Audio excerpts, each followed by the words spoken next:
કાલોલ આપણા કાલોલ તાલુકા વિસ્તારમાં આવતું ભૂકંપા મંડળ અને આપણી હાલોલ વિધાનસભામાં આવતું આપણું ભૂકંપા મંડળ એમની સંયુક્ત બેઠક આપણે આપણા ગરમીપાલી મંદિરના હોલમાં આપણે રાખી છે. આજે આપણા માટે આનંદની વાત છે કે આપણા પ્રવીણભાઈ જે પંચમહાલ જિલ્લાના પ્રમુખ તેઓના નેતૃત્વના અંદર આખા જિલ્લાના અંદર જે સ્થાનિક સ્વરાજ્યની જે ચૂંટણી થઈ એ ઇલેક્શનના અંદર લગભગ 12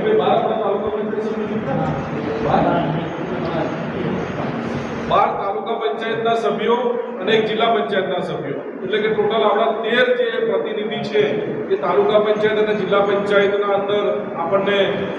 ચૂંટાઈને પ્રતિનિધિ મળ્યું છે. આપણા કાલોલની જ્યારે વાત કરીએ તો 5 જેવા સભ્યો જે છે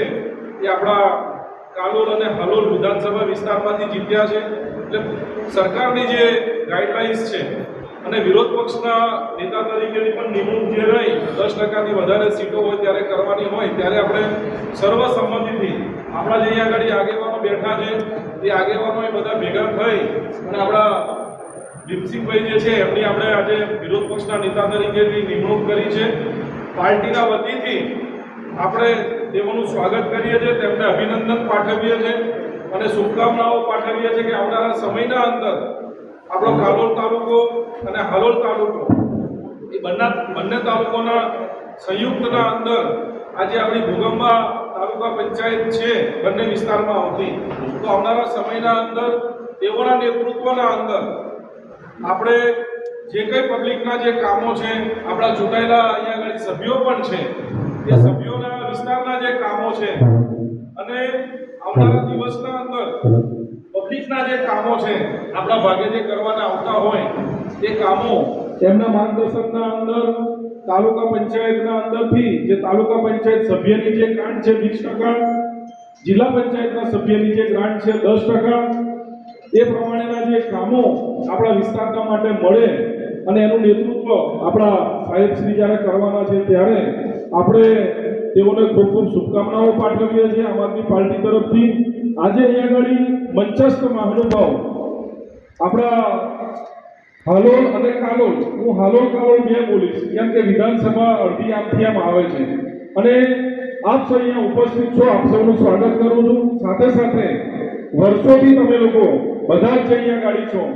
એ પાર્ટીના અંદર તમારું બધાનો ખૂન રેડ્યું છે, પૈસા વેડફ્યા છે,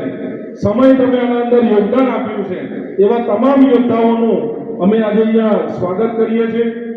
અને હમણાં જે પાર્ટીની જે ગાઈડલાઇન્સ છે કે 2027ની જે ચૂંટણી એ ચૂંટણીને હજુ આપણે 500 થી વધારે દિવસ બાકી છે, એટલે કે 1.5 વર્ષ બાકી છે. આ 1.5 વર્ષના અંદર ઘણા બધા કાર્યક્રમો આપણને પાર્ટીએ આપ્યા છે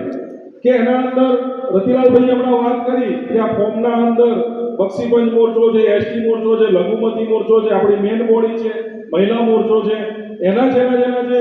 સંગઠનનું જે આપણે વિસ્તરણ જે કરવાનું છે અને પાર્ટી એવું નક્કી કર્યું છે કે આખું સંગઠન જે રહ્યું એ આખું નવું બનાવવું. જે જૂના લોકો છે એ જૂના જે સારી કામગીરી કરી છે એમણે પણ સાથે રાખી અને એક નવું સંગઠન નવા જોમ જુસ્સા સાથે આગળ વધે એના માટેનું આજે ખાસ ફોર્મની વ્યવસ્થા અને જે વિતરણ અહીંયાથી થવાનું છે. મિત્રો, આપ સૌ મારા કરતા વધારે કેમ કે મને પાર્ટીમાં આ કઈ નહીં તો આજે આ 22 તારીખ છે, હજુ એક મહિનો પણ થયો નથી અને મારા પહેલાથી તમે લોકો બધાએ ખૂબ મહેનત આ વિસ્તારના અંદર તમારા વિસ્તારના માટે તમે બધાએ ખૂબ કરી છે, ત્યારે જ આપણને આ પરિણામ મળ્યું છે. આજે આપણા 5 તાલુકા પંચાયત સભ્યો હોય કે જિલ્લા પંચાયત સભ્ય બરાબર, અને જે ઉમેદવારો આપણા જે હાર્યા છે એ થોડા મતે હાર્યા છે. સામ દામ દંડ ભેદ પૈસા પાવર ને દારૂ આના સામે આપણે ચૂંટણી લડી હતી. જે લોકો અહીંયા આગળ ઇલેક્શન લડ્યા એ સર્વ યોદ્ધાઓને હું નમન કરું છું. અને સાથે સાથે પાર્ટીની જે ગાઈડલાઇન્સ છે કે 2027ના અંદર પાર્ટી આપણને જે ઉમેદવાર આપે તે આપણા વિસ્તારના અંદરથી